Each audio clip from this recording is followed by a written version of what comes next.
In our last video, we had left off with using loops to color, draw columns, rows. Let me pop that up. Here's the code we left off with. Right. We were running this and seeing that each row is a different color. Right. We were drawing these lines and then individually addressing these cells. And the point of this video was to learn to individually address these cells. Right. What we want to do now is we don't want to keep writing all of this code within draw. Right, we actually want to create a cell object. Right, so one of these grid cell objects that'll have characteristics or it'll have attributes of a location of X and Y for this rectangle, a cell width, a cell height, and a color as well. I'm going to stop this. What we're going to do is we're just going to create a new sketch. Right, I'm going to close this one down. Let's pop up our new sketch. Right. And then let's think about some of the attributes that we want to have. Right? Let's go back to what we were doing then with our original map. Right? So our purpose with this example is, again, we're going to create a 2D map, but we're going to using grid and cell objects. So these objects are going to be data types that we're going to create. We're going to create a class here. Right. Right. Now, what are some things that we need to think about with our grid? Right. We need to know the number of rows and the number of columns. Right. We needed to know the size. So let's go back. Right. So in our setup menu, setup. All right. We were working originally with a 7x7 window. And so if I made this 490 by 490, right, the size of the window, and if we said that, so let's initialize a cell size variable, and we only need to create that globally. So what if we have a variable called cell size? Actually, I can make this local here.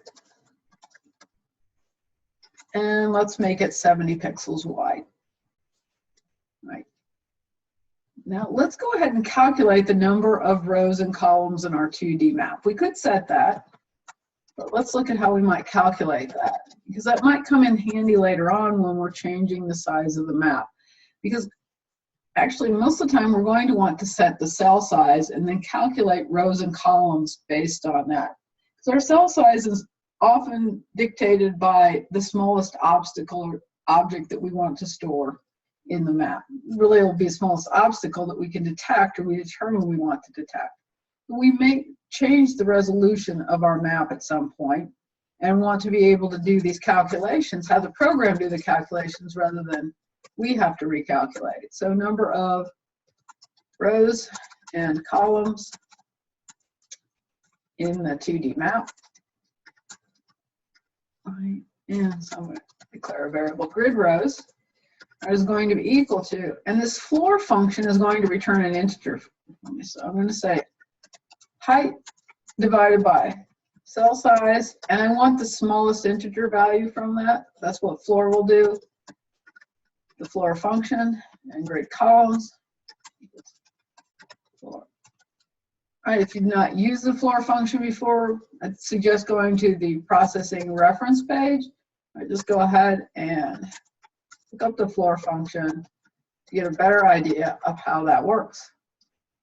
All right, now we've got rows and columns. What we're wanting to do is we're going to want to create a grid map here with a number of rows and columns. Right? We did that before simply by drawing lines and filling in some rectangles. In our draw function, we'll draw the map similar to the way we did before. So let's just go ahead and set a white background here. Sorry, that will be a black background. And we'll say, let's display the map. Right? We don't have the code for that yet, but that will be what we want to accomplish, right, in our main program. So let's save this now. Just going to save it with the name of, about map. Okay, so map 2D with classes.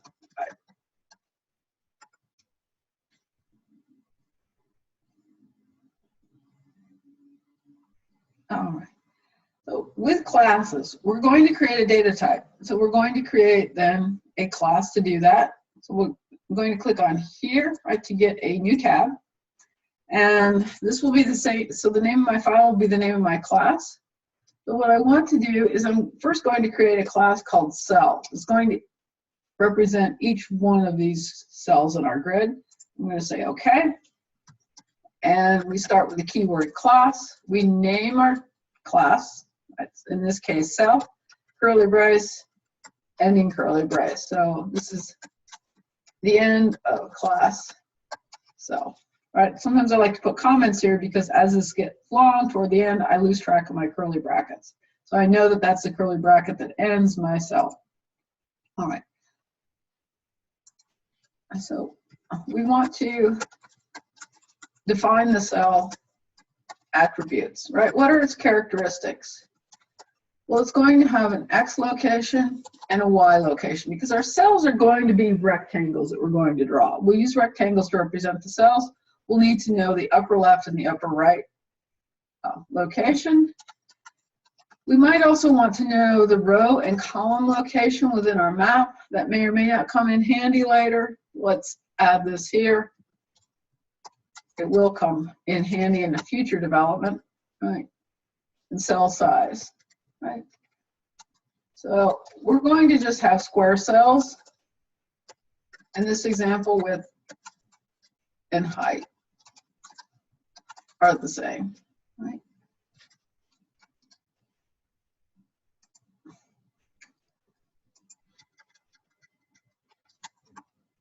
XY, upper left corner of rectangle.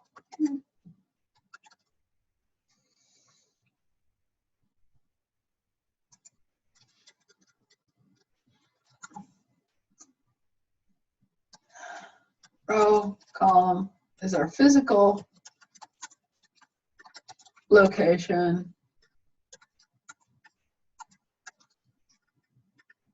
In a grid. All right. So those are the attributes then. We define behaviors for an object. Besides attributes, an object has behaviors. One behavior we'll want to implement is how we display the cell. Anytime we create a class, we have to create a constructor function. That's just a requirement. The constructor function has the same name as the class. It has no return type. The parameter list can be empty or can contain arguments. In our case, we're going to want to pass the rows, the columns, and the cell size. Right. So maybe I'll just call this C size here. All right. In here, I'll just simply then, these are the data members of the class. So I can just say that row, assigned to row R, assigned to column C, all right, assigned to the data member cell size, C size. So these are the arguments that I pass in, and I'm going to assign then to the class variables. Okay. Now my X and Y location is going to be based on the actual cell size and the row and column. So I'm going to say X, right, my physical location. So the X and Y's are the physical locations, pixel locations we're going to need for processing. So column times then cell size, right? And that is, or that's my cell width, right? Y is equal to column times cell size. If I had cell height, I'd be using that here, right? Now cell height, all right. Our physical, well, pixel locations or coordinates, actually, physical coordinates, right?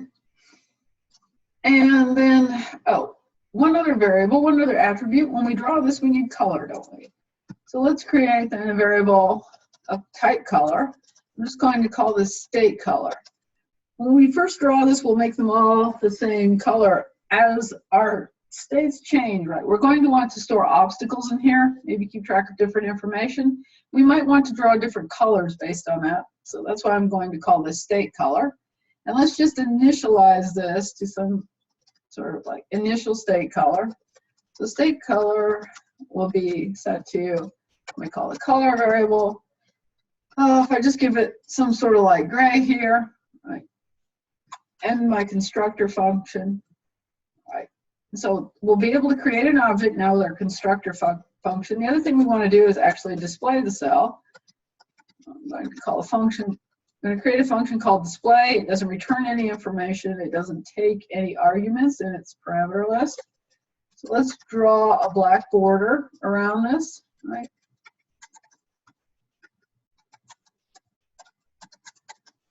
These are things you can add later if you want to be able to pass a color to this. We can do those such things, but let's just get the basics working. We're going to fill the rectangle with our state color, and then we're just going to draw a rectangle at X, Y, right? Cell size is the width, cell size is the height, and that should be all we need to do to actually display this. And I need a curly brace to end that function there. And I think that's all we need to start with our cell class. Right. We're also going to need a grid class. Our grid class is going to encapsulate these cells, right? An array of cells. Another new tab here. And I'm going to call this grid. So we've got class grid, beginning curly brace, ending curly brace, and class grid. All right. So what attributes does our grid have? Our grid will be made up of an array of cells. We use then the cell data type. We use the empty brackets here in Java to indicate I want to make an array. And I'm just going to name that cell array. Okay. Our other attributes then is we'll want to know the number of rows and the number of columns. Right. And I'm going to also keep track of the number of cells. All right. This is just going to be a calculation. And now let's create our constructor function. So constructor, right, name of the class. And I'm going to pass to that then, right, information when I constructed about the number of rows, the number of columns, and I'm also going to pass to it the cell size, because we're going to have to allocate cell objects in here and we'll need to know their size. So rows will be equal to numRows, right? We're going to set calls, right, equal to the number of columns passed.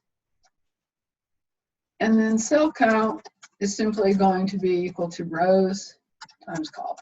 Right? Now let's allocate memory for the cell array. Right. And cell count then says how many of these objects I want. Right. I'm just going to make this a 1D array, even though it's a 2D grid. I prefer to work with a 1D array and address it correctly.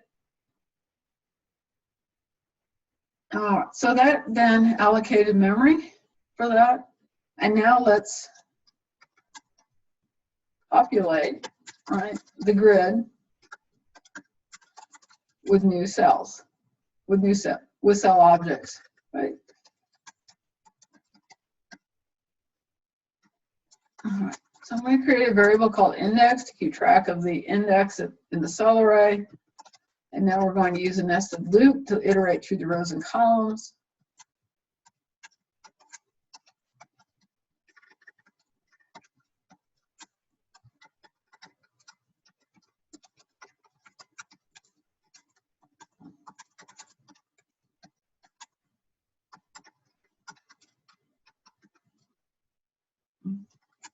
And here, we're going to construct each cell object. So we're going to construct the cell object.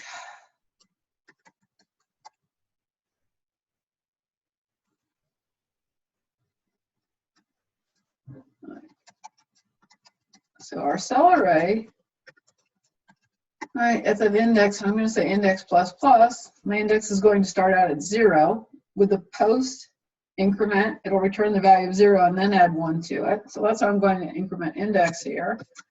I've got to create then a new cell object, right? Calling its constructor function, passing in R for row, C for column, and then the cell size that was passed in here. All right, end of that loop, end of that loop, end of my constructor function. So now we should be able to then create our grid. It's going to be populated with the right number of cell objects. And the other thing we want to do is we want to be able to display the grid. We're going to write then this behavioral function, right? I call it display. I could call it display grid. I could just call it display if I wanted. Right. And I'm just going to use a simple loop. So for every cell, I'm going to call the cell G here for a shortcut. So could call it C. Yeah. For every cell G, right, in my cell array, I'm going to use some of the magic of Java here to write the loop differently than what you may have seen before if you haven't worked with Java. Right.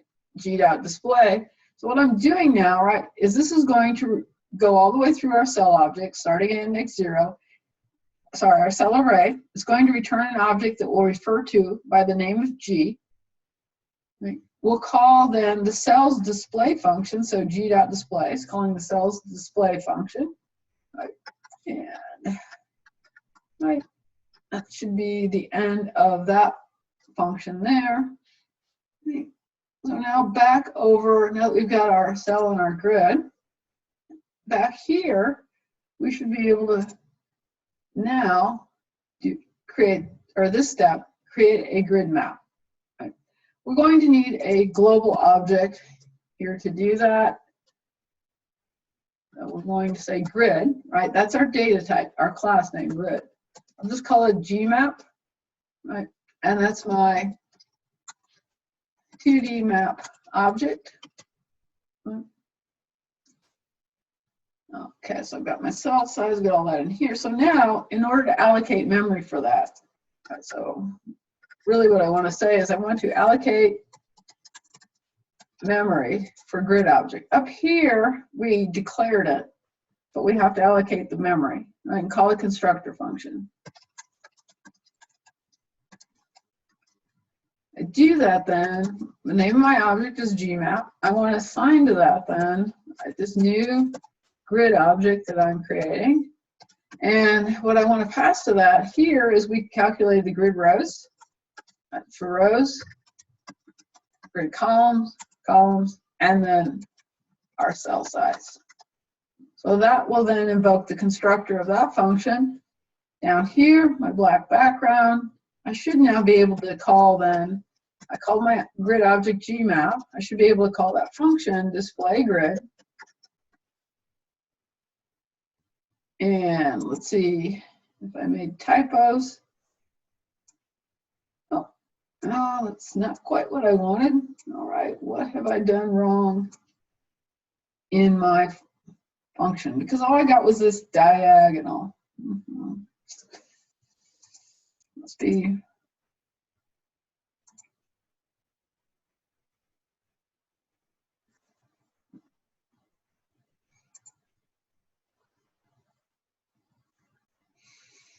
See, that's the.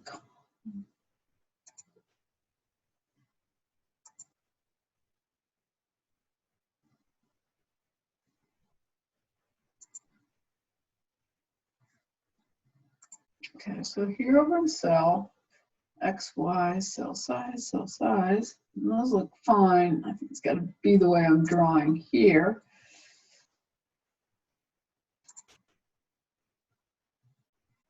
Our list and rows are index one.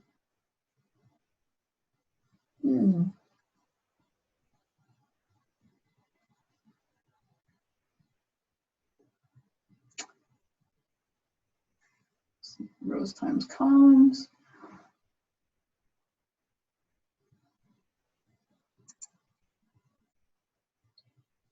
p.display.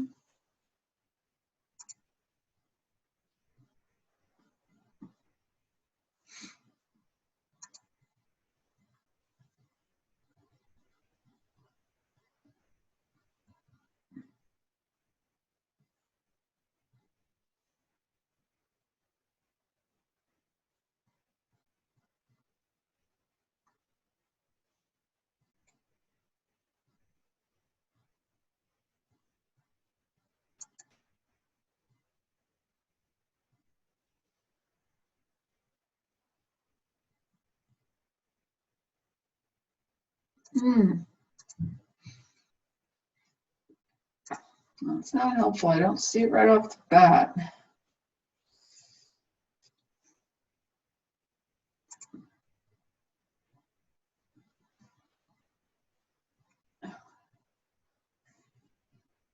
Color, state color, RNC, RNC. X times column. Oh, here's my mistake.